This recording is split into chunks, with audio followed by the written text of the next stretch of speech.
आइए फिर से एक बार आप सभी लोगों का स्वागत है मेरे Gurukul mission warrior with DK sir में। और आज हम लेके आए हैं क्वेश्चन सीरीज का दूसरा सेट जो अग्निवीर और एसएसजी दोनों को ध्यान में रखते हुए, लेकिन इसमें अग्निवीर का मैंने विशेष अभी ध्यान रख रहा हूँ क्योंकि इसका एग्जाम भी कुछ लोगों का चल रहा है, कुछ लोगों का होने वाला है। तो आइए बिना टाइम गंवाए शुरू करते हैं। आपके स्क्रीन पर पहला क्वेश्चन, भारत के संविधान को कब अंगीकृत किया गया? भारत के संविधान को कब अंगीकृत किया गया? अब देखिए, अगर आपके पास ऑप्शन है 26 जनवरी 1950, 26 नवंबर 1949, 26 नवंबर 1950, 15 अगस्त 1947, तो आप लोगों को क्लियर होगा कि भारत का जो संविधान था वो 26 नवंबर 1949 को बनके तैयार हो गया था और उसके मैक्सिमम जो आर्टिकल वगैरह थे उसी दिन से लागू हो गए थे। कुछ को बचा के रखा गया था 26 जनवरी के लिए, क्योंकि 26 जनवरी 1950 को संविधान को पूर्ण रूप से लागू किया गया। और ये इसलिए किया गया 26 जनवरी को कि 26 जनवरी 1929 को लाहौर के अधिवेशन में पूर्ण स्वराज की उद्घोषणा की गई थी, जिसी को याद करते हुए उसी दिन को याद रखने के लिए भारत के संविधान को 26 जनवरी को लागू किया गया, 26 जनवरी 1950 से। लेकिन भारत का संविधान बन के तैयार हो गया था 26 नवंबर 1949।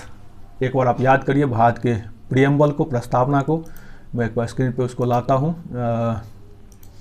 भारत का संविधान का उद्देशिका, जिसको हिंदी में बोलते हैं प्रस्तावना भी बोलते हैं, इंग्लिश में इसको प्रियम्बल बोलते हैं। देखिए इसमें लिखा हम भारत के लोग भारत को एक संपूर्ण प्रभुत्व संपन्न समाजवादी पंथ निरपेक्ष लोकतंत्रात्मक गणराज्य बनाने के लिए तथा उसके समस्त नागरिकों को सामाजिक, आर्थिक और राजनीतिक न्याय, विचार, अभिव्यक्ति, विश्वास, धर्म और उपासना की स्वतंत्रता, प्रतिष्ठा और अवसर की समता प्राप्त कराने के लिए तथा उन सब में व्यक्ति की गरिमा और राष्ट्र की एकता और अखंडता सुनिश्चित करने वाली बंधुता बढ़ाने के लिए दृढ़ संकल्प होकर अपनी इस संविधान सभा में आज तारीख 26 नवंबर 1949, याद दीजिएगा 26 नवंबर 1949 मिति मार्गशीर्ष शुक्ल सप्तमी संवत 2006 विक्रमी को एतद द्वारा इस संविधान को अंगीकृत, अभी आपका क्वेश्चन से देखिए, क्वेश्चन से रिलेटेड चीज़ आ गया अभी आपका, अंगीकृत, अधिनियमित और आत्मार्पित करते हैं। भारत के संविधान को भारत के लोगों ने, हम भारत के ऊपर भारत की जनता ने कब अंगीकृत किया? तो 26 नवंबर 1949 को अंगीकृत, अधिनियमित और आत्मार्पित करते हैं। तो इस तरह के तीनों शब्द का कहीं अगर जिक्र आता है कि भारतीय संविधान को कब अंगीकृत किया गया, कब अधिनियमित किया गया, कब आत्मार्पित किया गया, तो ये सभी का डेट 26 नवंबर 1949 ही होगा। इसी कड़ी में भारत सरकार ने अभी 26 नवंबर को संविधान दिवस के रूप में भी मनाना शुरू कर दिया है। कॉन्स्टिट्यूशनल डे के तौर पे 26 नवंबर को मनाया जाता है। तो 26 नवंबर तक मैं एक स्पेशल वीडियो संविधान के ऊपर ही बना के आप लोगों को दे दूंगा, आप लोग उसको देख लीजिएगा। चलिए अब बातों को आगे बढ़ाते हैं। तो इसका आंसर आपको पता लग गया होगा इतना डिस्कस के बाद कि इसका सही आंसर होगा ये 26 नवंबर 1949। इसका सही आंसर है, कहाँ गया पेंसिल इसका, हाँ 26 नवंबर, इसका आंसर होगा 26 नवंबर 1949। आइए दूसरे क्वेश्चन पर। दूसरा क्वेश्चन है, संसद का उच्च सदन किस सदन को कहा जाता है? संसद का उच्च सदन किस सदन को कहा जाता है? तो आपको मालूम है कि भारतीय संसद में 2 सदन होते हैं, 2 हाउस होते हैं। सदन को ही इंग्लिश में हाउस कहा जाता है, अपर हाउस और लोअर हाउस। उसी तरह उच्च सदन और निम्न सदन। तो इसमें जो लोकसभा है उसको निम्न सदन कहा जाता है और राज्यसभा है उसको उच्च सदन कहा जाता है। लोकसभा के जो प्रतिनिधि होते हैं उसे जनता के द्वारा चुना जाता है, जनता उसे चुनती है।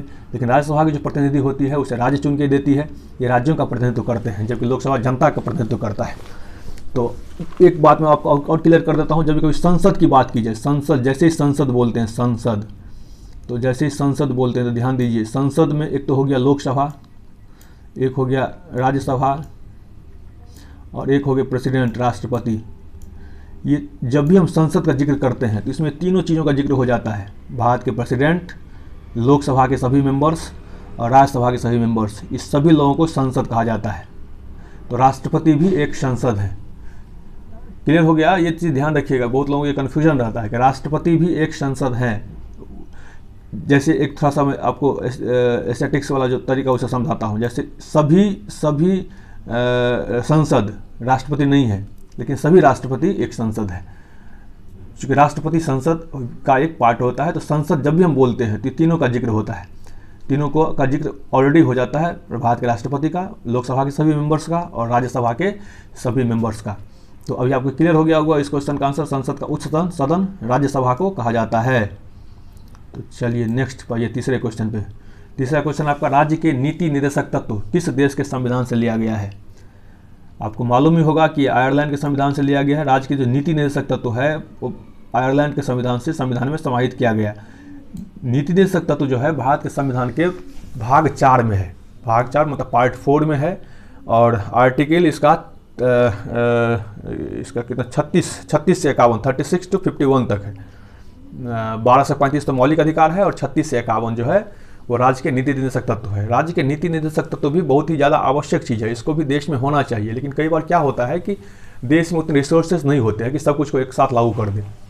तो रिसोर्सेज के अभाव में जो चीज़ ज़रूरी होता है उसको तत्काल लागू कर दिया जाता है, और जो चीज़ लगता है कि अभी थोड़ा सा रुक के करना चाहिए क्योंकि हमारे पास सुविधाएं का अभाव है, तो उसको रुक के करते हैं, तो इसको नीति निर्देशक तत्व में रखा जाता है, और समय जैसे ही इजाज़त देती है उसको लागू कर दिया जाता है। जैसे आपके पास पैसे कम हो तो पहले खाने का बंदोबस्त जरूरी है, पहले आप खाना खाएंगे, उसके बाद आप खाना में पहले चावल रोटी जरूरी है, दाल जरूरी है, सब्जी जरूरी है, उसके बाद आप घी का भी बंदोबस्त करेंगे, दही का बंदोबस्त करेंगे, पापड़ का बंदोबस्त करेंगे।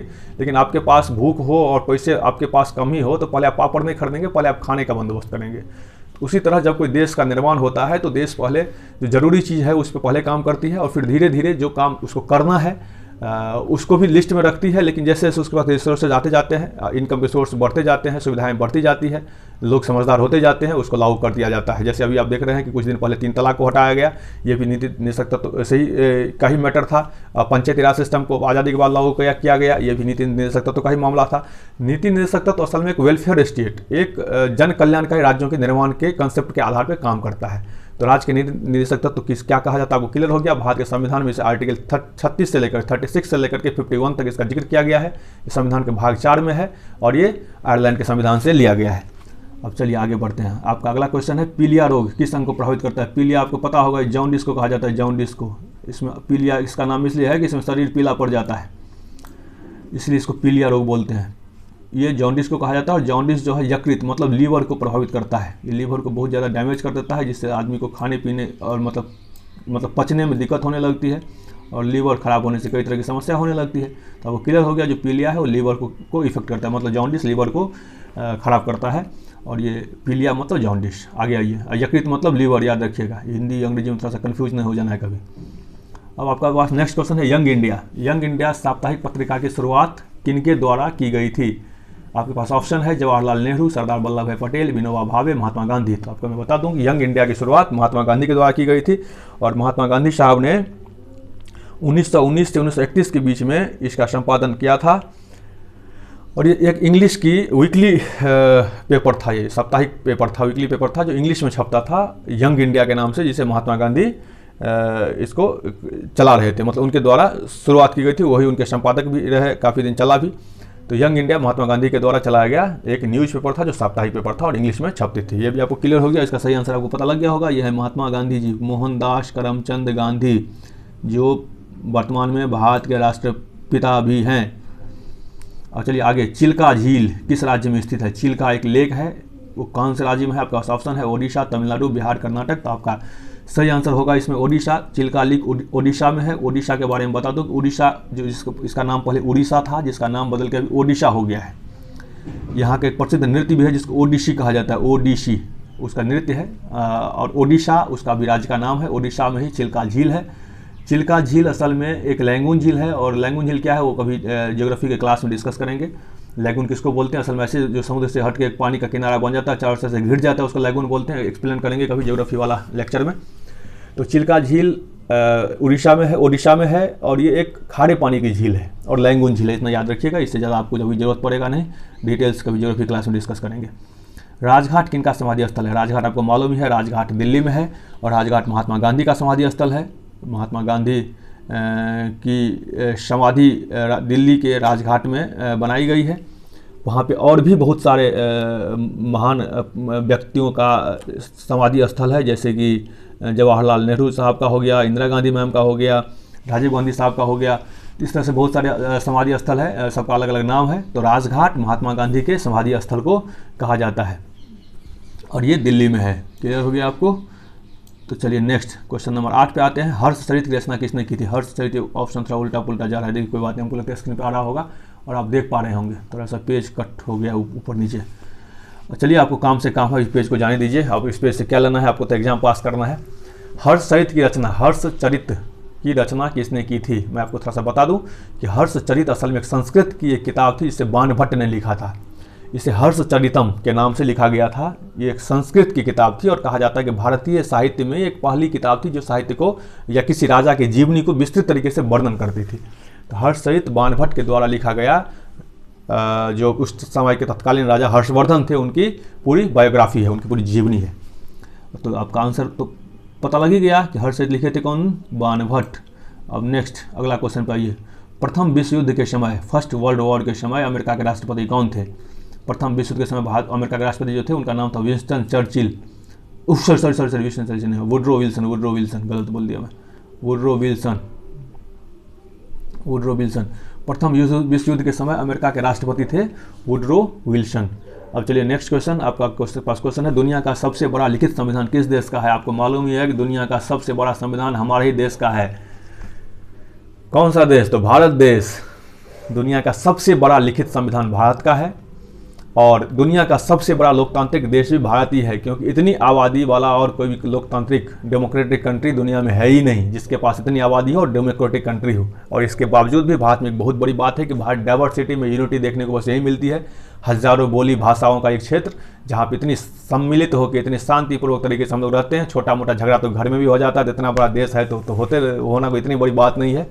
तो लेकिन फिर भी देश में जिस तरह से हमारा संविधान लागू हुआ, और संविधान लागू हुआ आज 75 साल से ज़्यादा हो चुका है, उसके बावजूद 75 साल नहीं, कितना हो गया, 50 में लागू हुआ, 50, 60, 70, 72 साल हो गया। और 72 साल के बाद भी हमारे देश में कोई इतना बड़ा कुछ काम, झगड़ा, झमेला, फसाद नहीं हुआ है जिसको लेकर के कभी ये कहा जा सकता है कि संविधान फेल हो गया। तो आप देख रहे हैं कि हमारा संविधान कितना मजबूत संविधान है। छोटी छोटी बातों का इसमें जिक्र किया गया है, समाहित किया गया है। तो दुनिया का सबसे बड़ा लिखित संविधान भारत का संविधान। भारत का संविधान लचीला भी है और कठोर भी है। आगे आइए, लचीला कठोर की बात पॉलिटी क्लास में करेंगे, किसको लचीला बोलते हैं, किसको कठोर बोलते हैं। आइए नेक्स्ट, खारे पानी में पैदा होने वाले पौधों को क्या कहा जाता है? खारे पानी में पैदा होने वाले पौधों को क्या कहा जाता है? खारे पानी में जो पौधा पैदा होते हैं उसे बोला जाता है हेलोफाइट्स। हेलोफाइट्स बोला जाता है जो खारे पानी का जो पौधा होता है। हेलोफाइट्स का मतलब समझ बता दें, जैसे खारे पानी में पौधा को हेलोफाइट्स कहा जाता है। और जो जीव जंतु, जो बाकी जो और सजीव जो अगर मतलब में जो बाकी चीज़ होता है, जो मतलब पौधा नहीं है और जीव जंतु है, तो वो जो खारे पानी में रहना पसंद करते हैं, खारे पानी में नहीं, खारे क्षेत्र में रहना पसंद करते हैं, उस लवण, जहाँ पे लवण सांद्रता ज़्यादा होता है, सॉल्ट ह्यूमिडिटी ज़्यादा होती है, ऐसे एरिया में रहना पसंद है, उसको बोलते हैं हेलोफाइल्स बोलते हैं उनको, हेलोफाइल्स। और ये पौधे को हेलोफाइट्स बोलते हैं, ध्यान रखिएगा। नेक्स्ट आपका अगला क्वेश्चन है, लार में पाया जाने वाला एंजाइम। लार में पाया जाने वाला एंजाइम जो कि स्टार्च को ग्लूकोज में परिवर्तित करता है, क्या कहलाता है? लार में पाया जाने वाला एंजाइम, लार समझते हैं ना, जो मुंह में लगा होता है, मुंह के अंदर का जो थूक होता है। लार में पाया जाने वाला एंजाइम जो कि स्टार्च को ग्लूकोज में परिवर्तित करता है, वो क्या कहलाता है? वो कहलाता है टाइलिन। टाइलिन असल में एक एंजाइम है और टाइलिन को एमाइलेज भी कहा जाता है। टाइलिन को एमाइलेज के भी कहा जाता है। तो टाइलिन एमाइलेज एक ही चीज़ है, टाइलिन और एमाइलेज एक ही चीज़ है। ये मौत से लिखना थोड़ा सा मुश्किल पड़ता है, तो आप सुन के ही क्लियर खोल लीजिए। एमाइलेज बोलते हैं उसको, एमाइलेज।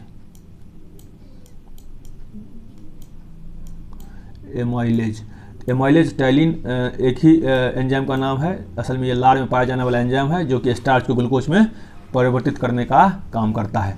आइए अगला क्वेश्चन आपके पास आ गया। रबर को मजबूत एवं उछाल लायक बनाने के लिए, रबर जो होता है, रबर को मजबूत और एवं उछाल लायक बनाने के लिए उसमें किस तत्व को मिलाया जाता है? तो उसमें मिलाया जाता है सल्फर को। जब कभी रबर से टायर वायर बनाया जाता है, मोटरसाइकिल, कार वगैरह का टायर, ट्रक, ट्रैक्टर का टायर बनाया जाता है, तो उसके हिसाब से वो जितना मजबूत उसको बनाना है उसी के हिसाब से उसको उसमें सल्फर की मात्रा मिलाई जाती है। और भी बहुत कुछ मिलाई जाती है, लेकिन आपके क्वेश्चन के हिसाब से इसका आंसर सल्फर होगा। सल्फर मिला के रबर को मजबूत बनाया जाता है और थोड़ा सा मतलब उछलने लायक, कूदने फादने लायक बनाया जाता है, जिससे कि जिस गाड़ी में लगाया जाए उस गाड़ी के बाकी पार्ट पुर्जे पे थोड़ा सा जोर कम पड़े, रोड पे जर्क कम लगे। चलिए नेक्स्ट क्वेश्चन, यदि माइटोकॉन्ड्रिया काम करना बंद कर दे तो कोशिका में कौन सा कार्य नहीं होगा? आपके पास ऑप्शन है भोजन का पाचन, भोजन का ऑक्सीकरण, भोजन का अवशोषण, भोजन का अवकरण। अब आपको क्लियर कर दूं कि ये जो माइटोकॉन्ड्रिया होता है, आप थोड़ा सा माइटोकॉन्ड्रिया क्या होता है, ये एक डबल मेम्ब्रेन स्ट्रक्चर है जो एक सेल में पाया जाता है। तो ये जब काम करना बंद कर देगा तो आपके भोजन का, आपके जो फूड का ऑक्सीकरण है वो होना बंद हो जाएगा, आपका खाना पचना बंद हो जाएगा। तो इसलिए इसका सही आंसर हो जाएगा भोजन का ऑक्सीकरण। अब चलिए नेक्स्ट, आपका अगला क्वेश्चन है पादप कोशिकाओं का सबसे बाहरी आवरण क्या कहलाता है? पादप कोशिकाओं का सबसे बाहरी आवरण क्या कहलाता है? आपके पास ऑप्शन है कोशिका भित्ति, कोशिका झिल्ली, टोनोप्लास्ट, अंतः प्रद्रव्य जालिका। आप क्लियर है कि सबसे बाहरी आवरण क्या होता है? दीवार होता है, और भित्ति दीवार को कहा जाता है। थोड़ा सा देखिए, जिस तरह को क्वेश्चन आए ना, अगर आपको क्लियर नहीं हो तो थोड़ा सा ऑप्शन को पढ़िए और थोड़ा सा सोचिए क्या हो सकता है। कोशिका भित्ति नाम से क्लियर है। क्वेश्चन आपका पादप कोशिकाओं का सबसे बाहरी आवरण, तो बाहरी आवरण क्या होगा? त्वचा होगा, भित्ति होगा, दीवार होगा। तो बॉडी का सबसे बाहरी आवरण क्या है? त्वचा है। तो असल में पादप कोशिकाओं का सबसे बाहरी आवरण क्या होता है? कोशिका भित्ति होता है। उसके बाद अगला क्वेश्चन पाइए, लाइसोसोम में पाया जाने वाला वह एंजाइम जिसमें जीव द्रव्य को नष्ट करने की क्षमता होती है क्या कहलाता है? आपके पास ऑप्शन है साइटोप्लाज्म, न्यूक्लियोप्लाज्म, हाइड्रोलाइटिक एंजाइम और पॉलीपेप्टाइड। लाइसोसोम में पाया जाने वाला वह एंजाइम जिनमें जीव द्रव्य को नष्ट करने की क्षमता होती है क्या कहलाता है? तो ये जो इसका सही आंसर होगा, आप बताइए अगर आपको मालूम है तो। इसका सही आंसर है हाइड्रोलाइटिक एंजाइम। अब ये हाइड्रोलाइटिक एंजाइम क्या होता है? हाइड्रोलाइटिक एंजाइम क्या है ना, कि प्रोटीन, लिपिड, न्यूक्लिक, ये कार्बोहाइड्रेट, वसा जो अणु होते हैं, पार्टिकल्स होते हैं, उनको और थोड़ा सा तोड़ के वो छोटा कर देता है, सरलतम इकाइयों में ले आता है। उसी को बोला जाता है हाइड्रोलाइटिक एंजाइम। तो इसका सही आंसर हो जाएगा हाइड्रोलाइटिक एंजाइम। अब नेक्स्ट आइए नीचे, फूलों और बीजों को विभिन्न प्रकार के आकर्षक रंग कौन प्रदान करता है? आपको फूल को देख के बड़ा मन लुभाता होगा, क्या सुंदर फूल है, तोड़ लूँ, क्या करूँ, छोड़ दूँ, पेड़ में रहने दूँ। तो ये जो फूल देख के आपको, देखें किसी को अच्छा फूल देख के मन दुखी होता है, अरे कैसा है, एकदम बेकार सा लग रहा है, सब किसी को बोलते हैं। फूल को देख के सबको अच्छा लगता है, सबने फूलों को देख के क्या आनंद महसूस करता है। तो ये फूलों के गुण होती है, जैसे आप देखेंगे ना, आपका मन थोड़ा सा रिलैक्स होगा, शांत होगा, एक अच्छा सा फीलिंग्स आएगा। लेकिन आप दुनिया में भगवान ने तरह तरह के फूलों का निर्माण किए हैं। अब देख रहे हैं फूल के बगीचे में कभी जाइएगा तो कभी मुगल गार्डन घूमिएगा, दिल्ली की तरफ कभी यात्रा हो और थोड़ा उसका टाइम होता है फूलने का, तो मुगल गार्डन वगैरह में फूलों की पूरी एकदम क्यारी बनी हुई है। कभी ज़रूर दिल्ली जाइए तो उसको घूमने का प्रयास करिए। बाकी तो गार्डन वार्डन गाँव घर में भी हैं, शहर में भी हैं, तो लगाते ही रहते हैं, गमले में फूल लगाते हैं, बगीचे में लगाते हैं। और चलिए क्वेश्चन पे आते हैं, फूलों और बीजों को विभिन्न प्रकार के आकर्षक रंग कौन प्रदान करता है? ये जो प्रदान करने वाला है उसको क्रोमोप्लास्ट बोला जाता है। क्रोमोप्लास्ट की वजह से पौधे में फूलों में तरह तरह के आकर्षक रंग आपको देखने को मिलते हैं, क्रोमोप्लास्ट की वजह से। आपके पास अगला क्वेश्चन है, निम्नलिखित में से कौन सा वह कोशिकांग है जो प्रोकैरियोटिक कोशिकाओं में नहीं पाया जाता है? ये जो नहीं पाया जाने वाला जो प्रोकैरियोटिक कोशिका में नहीं पाया जाता है, माइटोकॉन्ड्रिया। अभी आपने माइटोकॉन्ड्रिया को जस्ट कुछ देर पहले पढ़ा था। प्रोकैरियोटिक जो कोशिका होता है उसमें ये माइटोकॉन्ड्रिया नहीं पाया जाता है। नेक्स्ट क्वेश्चन आपका, ध्वनि प्रदूषण की इकाई क्या होती है? ध्वनि प्रदूषण की इकाई क्या होती है? जो ध्वनि की इकाई होगी वो ध्वनि प्रदूषण की इकाई होगी। ध्वनि की इकाई क्या है? डेसिबल है। इसी तरह ध्वनि प्रदूषण की इकाई भी डेसिबल है। चलिए अगला क्वेश्चन और अंतिम क्वेश्चन, ये क्वेश्चन है, निम्नलिखित में से कौन सा एक अदिश राशि है? आपने सदिश और अदिश 9th क्लास में पढ़ा होगा।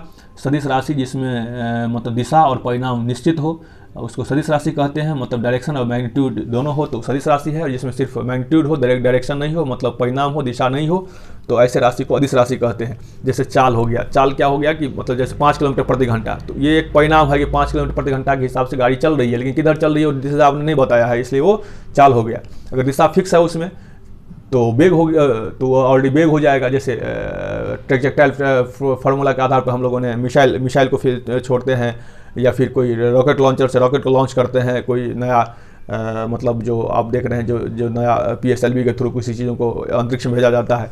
इस सब चीज़ जिसमें दिशा फिक्स हो और परिणाम फिक्स हो, दोनों ही चीज़ हो, तो सदिश राशि है। जिसमें सिर्फ परिणाम हो, दिशा नहीं हो, तो अदिश राशि है। इसमें से आपका ऑप्शन देख लीजिए नीचे, वेग, गति, बलाघूर्ण और विस्थापन है। तो इसमें से आपका आंसर हो जाएगा गति मतलब चाल।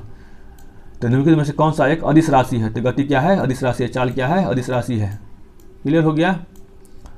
तो इसी के साथ ये वीडियो आज का खत्म। 20 क्वेश्चन आप इसको तैयार करिएगा, फिर हम अगला वीडियो लेके जल्दी आएंगे। तब तक के लिए धन्यवाद। जय हिंद।